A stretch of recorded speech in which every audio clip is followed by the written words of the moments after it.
你有冇試過努力存咗幾十年嘅錢，點解就係唔見？唔係你亂花，唔係你唔節儉，係你屋企有樣嘢一直喺度靜靜地幫你把錢往外送，你完全唔知。我研究義理幾十年，睇過嘅財運案例多到數唔清。有一件事我一直唔係好想講，因為講出嚟好多人會唔舒服。香港90%人屋企擺嘅招財物係假嘅，唔係假貨，係用法假，放錯位，擺錯向。個神物唔係幫你招財，係幫你漏財。仲有一件事更嚴重，有一種破財嘅根源唔係物件，係人，係你身邊某一個人。50歲之前你可能仲有本錢試錯，50歲之後財係靠手，唔係靠搏。你輸唔起今日呢條片，我唔係要嚇你，我係要你對照一次你屋企而家嘅擺法係咪真係咁。我有個習慣，每次有人請我去睇屋企風水，我唔會即刻開口講嘢，我會先喺門口站一陣，唔係裝神秘，係因為我想感受一下氣係點入嚟嘅，大門開嘅方向，走廊嘅長短，光線從邊度打入嚟，呢啲嘢決定咗你屋企嘅氣場走向，亦決定咗你嘅財位喺邊度。但係好多人連呢個入氣口係乜都唔知，就已經開始擺招財物啦。有一次我去沙田睇一個客叫阿明，佢話跟住網上羅盤擺財位擺咗12年，仲買咗本厚厚嘅風水書照住做，認真程度係我見過嘅客入面算高嘅。但係財運就係唔起，唔係輸係停。每個月入嚟嘅錢月底望返個戶口就係咁多，唔增唔減，好似有隻無形嘅手喺度調節住。我喺佢屋企門口站咗一陣，大概知道問題喺邊度啦。佢個單位走廊係 L 型，入氣口因為結構關係實際偏向東北，但佢一直跟住書上寫嘅東南旺財。12年嚟個財位擺喺氣根本唔經過嗰個角落。我同佢講，你嗰隻貔貅12年冇節過一次氣。佢愣咗一陣，然後問我，咁即係話我做咗12年無用功。我諗咗一下，答佢唔係無用功，係用錯地方嘅功。財位從來唔係固定方向，好多人以為財位係固定嘅。東南旺財，正南趨貴，呢套講法喺香港流傳幾十年，買風水書都係咁寫，坊間師傅10個有8個都係咁教。但我翻遍青囊經原文，從來冇財位固定向某方，呢句話一句都冇。青囊經有云，天尊地卑，乾坤定矣，卑高以陳，貴賤位矣。講嘅係氣嘅流動係因地制宜，隨山隨水隨你屋企嘅結構走。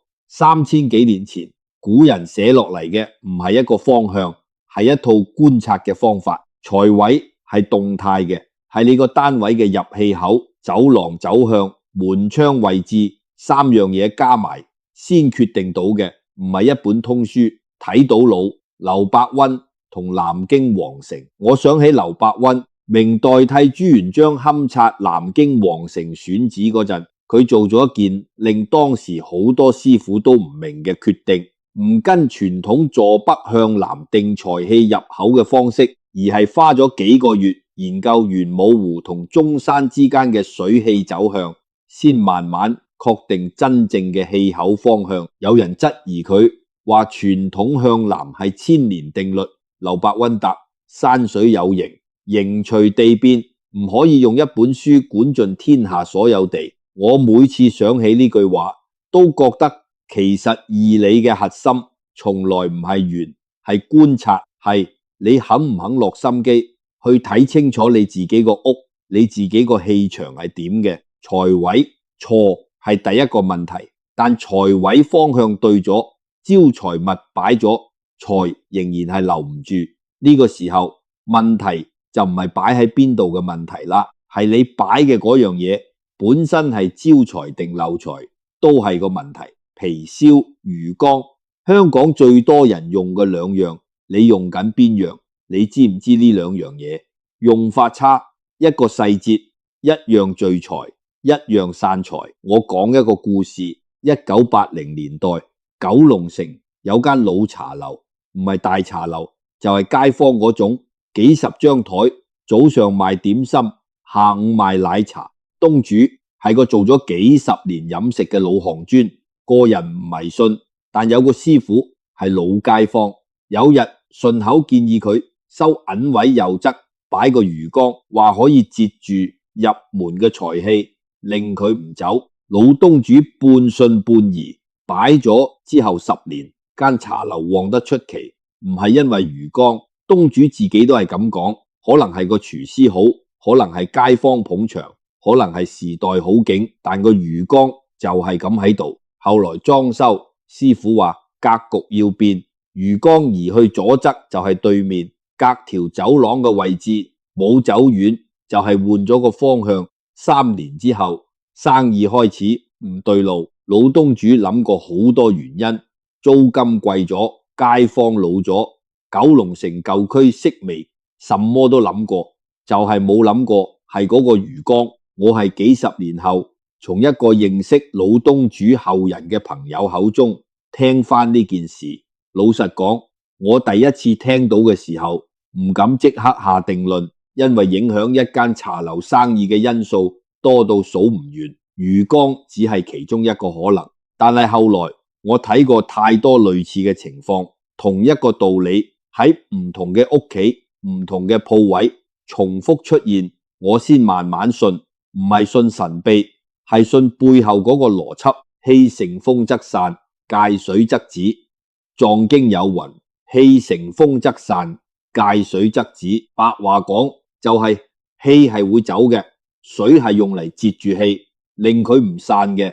魚缸係水，係截氣工具，但截嘅係邊種氣，去到邊度停，取決於你把佢放喺財氣流動嘅入口，定係出口。截住入口嘅水聚財，截住出口嘅水把財氣困喺牆角，進唔來，出唔去，死水一潭。老茶樓嗰個魚缸右側係財氣入門之後第一個節點，氣入嚟就停住，移去左側之後變成截住出口氣，被困死喺門口轉角，入唔到收銀位，入唔到廚房，入唔到整間鋪，就係呢一個位置嘅差別。你個貔貅口係向住邊度？講完魚缸，講貔貅，呢樣嘢係香港人最多人擺嘅招財神獸。我估計10個屋企有6個有，擺喺電視櫃頂，擺喺財位，擺喺辦公台。我問過好多人同一個問題，你個貔貅口係向住邊度？大部分人答我嘅方式係停一停，然後講唔知咁。當初擺落去就冇諗過，呢個答案其實已經係答案。那麼貔貅係指入不出嘅神獸，傳說佢吃四方財，但係冇肛門，入嚟嘅嘢唔會走，呢個係象徵意義。但象徵意義要發揮作用，有個前提，佢隻口要對正財氣嚟嘅方向，唔係對住財氣出去嘅方向。我去過灣仔一個茶餐廳幫東主陳生睇鋪，佢擺咗隻貔貅喺收銀台5年，財運就係一般。我入門一眼就睇到個問題，隻貔貅口係正對大門，大門係財氣入嚟嘅口，貔貅口對住大門，即係財氣入嚟嗰一刻，貔貅就把佢推返出去。佢做緊嘅嘢係保安，唔係招財。陳生聽完之後沉默咗一陣，然後問我：咁即係我擺咗5年保安喺度？我話可以咁講，不過保安都係有用過，最少冇壞人入嚟。佢笑咗出嚟，話第一次聽人咁解釋貔貅。講到呢度，我想停一停，因為我發現自己好容易陷入一種慣性，就係逐樣嘢拆解。講完魚缸，講貔貅，講完貔貅，講下一樣，好似逐項打勾。但係呢個世界唔係咁運作嘅，你屋企嘅氣場亦唔係。真正嘅問題從來唔係你擺咗咩，係你明唔明點解要咁擺？唔明原理，擺100樣都係靠撞。明白原理，有時候一樣都夠。招財物唔係越多越好，擺錯方向，神仙都幫唔到你。如果你睇完呢段，想為自己或者屋企人求一個轉機，可以喺留言度靜靜寫低4個字：旺氣入宅，唔使解釋，自己知就得。貔貅同魚缸係擺法問題，改得反。但我做易學研究做咗幾十年，見過最多亦係最難解嘅情況，唔係招財物擺錯，係有啲人風水做足晒，財就係留唔住，唔係入少，係出多，係明明冇亂花，就係傳唔到。呢個唔係擺設嘅問題，係50歲之後好多人都會踏入嘅一個階段。我叫佢做漏財期。有樣嘢我觀察咗好多年，但係一直唔知點講好，就係點解有啲人唔係冇錢入，係錢入嚟之後就係留唔住，唔係亂花，唔係投資失利，唔係俾人呃，就係月初有月尾無，對住個戶口諗半天都唔知錢去咗邊。我見過太多呢種情況，各種年紀都有，但係50歲之後特別明顯，因為50歲之後你收入來源通常比較穩定，唔會大起大落，大個漏就係咁靜靜地持續住。有陣時我諗呢種感覺係咪好多人都試過，但係唔會講出嚟，因為講出嚟好像係話自己唔識理財，面子上過唔去。李太同佢嘅廁所門，我想同你講李太嘅事。佢住將軍澳新都城，住咗15年，唔係唔留意風水嘅人。廚房位置、睡房坐向，佢都有花時間研究過。但就係有一樣嘢，15年嚟從來冇諗過係問題。廁所門，賣佢個廁所門長期係開住嘅，正對飯廳。我第一次入佢屋企嘅時候，坐喺飯廳就係感覺有啲唔對，但係要花一陣先講得出係乜。後來我話佢聽，佢即刻反應係呢樣嘢有關係咩？廁所門開住唔係好正常，係好正常，所以先係問題所在。喺形勢派風水嘅角度，廁所係晦氣集中嘅地方，唔係什麼神秘概念，係實際上空氣質素、濕氣、異味聚集嘅空間。門長期開住，對正飯廳，飯廳係一家人每日聚氣、聚財、聚感情嘅核心位置。每日3餐都係喺呢種環境入面進行。地理五缺講龍穴沙水向5個要素，核心係一套完整嘅氣場系統。氣要入得嚟，要聚得住，要唔被沖散。廁所門對住飯廳就係一個持續開住嘅沖口，財氣入嚟被晦氣一沖散，唔係一次，係每一日。李太嘅財運係我見過最典型嘅流，財型唔係窮，係傳唔到。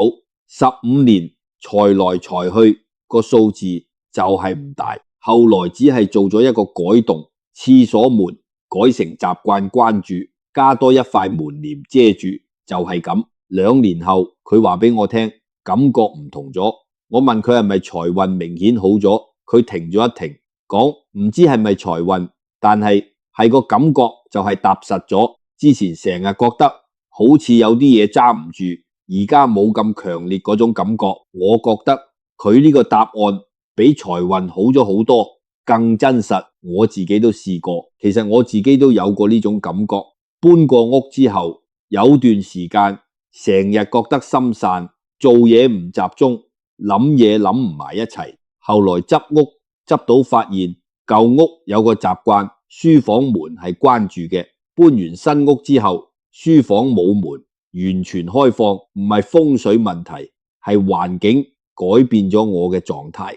我講呢件事唔係要話風水萬能，係想講好多時候你以為係命運問題，係財運問題，但係根本緣由係你每日生活嘅環境，係你每日感受最深，但係留意最少嗰啲細節。財位係環境，漏財位都係環境，呢啲嘢係改得返嘅。50歲之後，守財比招財更重要，找到漏財位先係真正嘅風水功課。但係改完環境有時候仲係唔夠，因為有一種漏唔係嚟自屋企嘅擺設，唔係嚟自廁所門，唔係嚟自魚缸方向，係嚟自人，係你身邊每日見到食飯傾偈，可能你仲當係好朋友嗰個人，呢個先係最難講、最難承認，但係最傷嘅一種漏財。我有個習慣，睇完屋企風水之後，我通常會問多一句：你最近身邊有冇新認識嘅人？好多客聽到呢條問題都會愣一下，因為佢哋以為我係嚟睇擺設嘅，唔係嚟問人際關係嘅。但係我問呢條問題係有原因嘅。做咗幾十年，我見過太多情況，屋企風水改晒，財位對晒，招財物換晒，但係財就係留唔住。每次追查落去，問題唔係出喺牆角嗰隻貔貅，係出喺坐喺飯桌對面嗰個人。古人叫呢種人做好星。麻衣神相係唐代商術名著，入面有段記載，古人稱呼某一類人做好星。好星唔係壞人，唔係奸角，唔係你防得住嘅那種。佢哋通常係能言善道，人緣廣，初初識落去覺得係個好人，係個可以傾訴嘅對象，係個你願意幫嘅朋友。麻衣神相描述好星嘅特徵：眉毛散亂無形，印堂窄而暗，眼神飄移唔定，說話多，承諾少。我研究上述幾十年，老實講，呢幾個特徵唔係每次都咁清晰。有啲好星外表係好體面嘅，但係有一樣嘢幾乎每次都係準嘅。每次同佢見完面，你都會覺得攰，唔係普通嘅攰，係一種被抽走咗啲嘢嘅攰。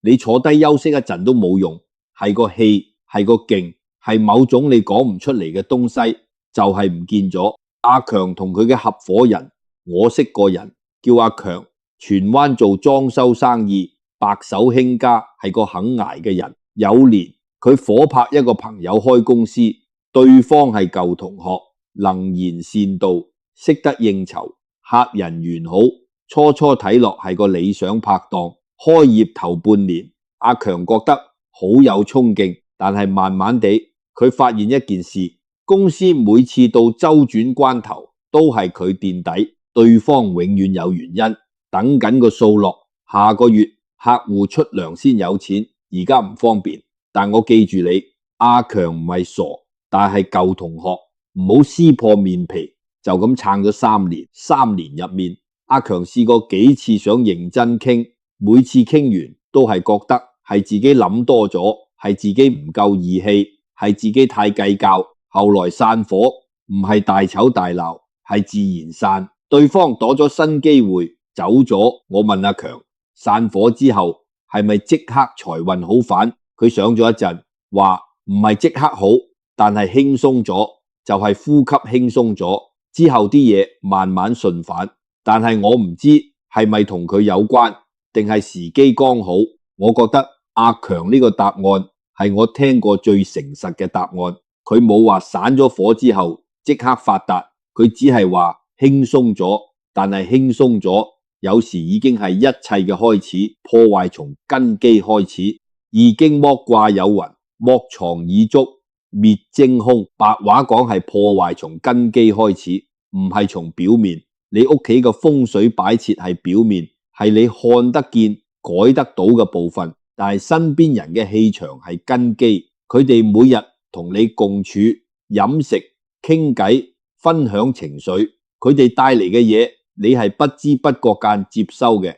我講呢件事唔係叫你即刻去切斷所有令你覺得攰嘅關係，有時候係生意夥伴，有時候係親戚，有時候係你捨唔得。我明，唔係每段關係都可以說斷就斷，但係有一樣嘢你可以而家就做，你可以開始留意每次同某個人見完面之後，你係精神咗定係攰咗，唔使判斷，唔使行動，只係留意。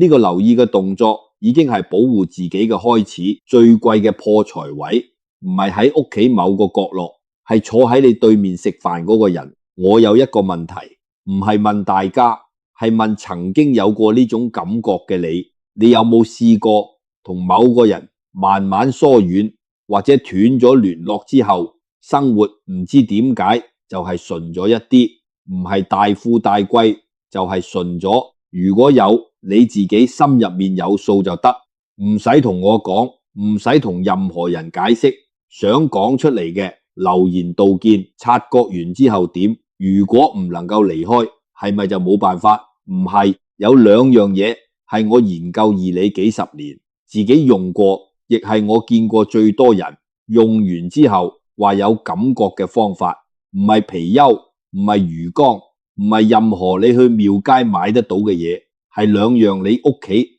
可能已經有，但從來唔知係寶嘅東西。我知你等緊答案，但係我想先講一樣嘢，因為唔講清楚，後面講嘅嘢你可能會聽錯。呢兩樣嘢唔係神物，我用呢個字係因為標題要咁寫，但係我心入面係有啲抗拒嘅。神物呢個詞令人以為係有魔法，放落去就自動發功，但係義理從來唔係咁運作嘅。義理講嘅係氣場，係環境同人之間嘅互動，係你把某樣嘢放喺某個位置之後，佢點樣改變你身處嗰個空間嘅能量流動，唔係魔法，係環境對人嘅影響。你坐喺一個光線好、空氣流通、有植物嘅空間，同坐喺一個雜物堆積、光線昏暗、悶局嘅空間，你嘅狀態係唔同嘅。呢個唔使信，風水都明嘅道理，其實就係風水嘅根。明白呢一點先講落去。第一樣，木唔係紫檀木雕，唔係幾萬蚊嘅木製招財擺設，係天然木材，任何形態都得一盤有泥有根嘅植物，一個竹製收納架，一個木框箱架，放喺你屋企嘅財位方向。木喺五行入面係生長之氣，係引導氣流，而唔係截斷氣流嘅材質。青囊經形勢派最核心嘅一個概念係財氣要引入，唔係吹入。引同吹係兩回事，吹係強迫，強迫嘅氣唔長久；引係順勢，順勢嘅氣才扎根。木係引黃伯嘅故事，我想起元朗一個老伯，我叫佢黃伯，祖屋住咗3代人，老舊但係企得好好。後來仔女大咗，話舊屋太破，出錢幫佢翻身。翻身完，黃伯話唔知點解住落去唔舒服，覺得有啲嘢唔對，但係講唔出係乜。財運亦係翻身完之後，反而唔如以前。我去睇嗰陣，影響我最深嘅係廳入面一排書架，以前係舊木書架，翻身之後換成咗鋁合金層架，光亮亮好睇，但係冰冷。仲有廚房嗰個陶瓷米缸換成咗塑膠密封桶，方便清潔。就係呢兩個改動。我唔係話鋁合金唔好，唔係話塑膠有問題，係因為呢兩個改動把原本屋企入面引氣納氣嘅材質換成咗反氣散氣嘅材質。3代人住落去，慢慢形成嘅氣場就咁靜靜地被瓦解咗。黃伯聽完我嘅分析，冇即刻信，話要諗諗。幾個月後，佢打電話嚟，話試咗換返舊式木架，廚房買咗個簡單嘅陶瓷缸擺米，冇做其他嘢，就係咁兩個改動，屋企感覺反到嚟啦。佢係咁話，我問佢係咪財運好反咗，佢答我財運係咪好反，我唔敢講，但係個家反到係個家嘅感覺。呢樣嘢係之前翻身完之後冇咗嘅。第二樣，陶瓷土能納氣，呢係形勢派同理氣派少有嘅共識。兩個派別理論上分歧好多，但係喺呢點上係一致嘅。厚實嘅天然陶瓷放喺財位，作用係收住流動嘅氣，令佢安定落嚟，唔散走。審視玄空學有句話我一直記住，氣以形聚，形以質固。白話係氣嘅聚合靠環境形態，形態嘅穩固靠材質。招財唔係靠樣子象財，係靠材質能夠安住氣場，所以你買個幾百蚊仿古陶瓷擺件，如果係塑膠做嘅陶瓷，質感係冇用嘅。但你用一個幾十蚊買嚟嘅真實陶瓷茶壺或者一個陶瓷米缸擺喺廚房，原理係一樣嘅，係材質唔係價錢，係天然唔係形狀。諸葛亮選隆中為居，唔係因為隆中有咩神奇嘅東西，係因為嗰個地方嘅山形、水勢、植被加埋一齊，形成咗一個令人靜得落嚟、諗得清楚嘅環境。佢之後嘅一切決策係喺嗰個環境入面發生嘅。我諗呢個先係風水最根本嘅意義，唔係改命，係改環境；唔係改環境就改命，係改環境令你嘅狀態更好，然後由你自己去改命。兩樣嘢，木同陶瓷原理係一樣，令你身處嘅空間有一種安定嘅力量。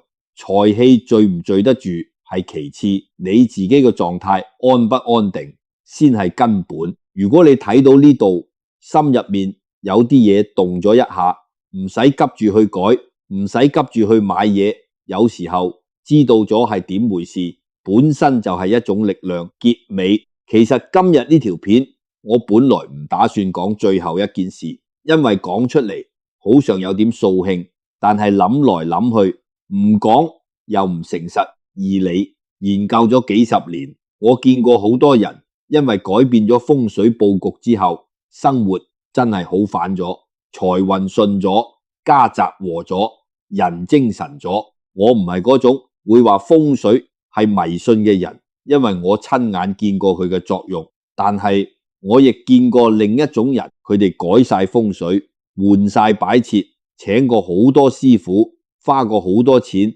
然後坐喺度等財運來，等運勢轉，等生命出現轉機，然後冇嘢發生。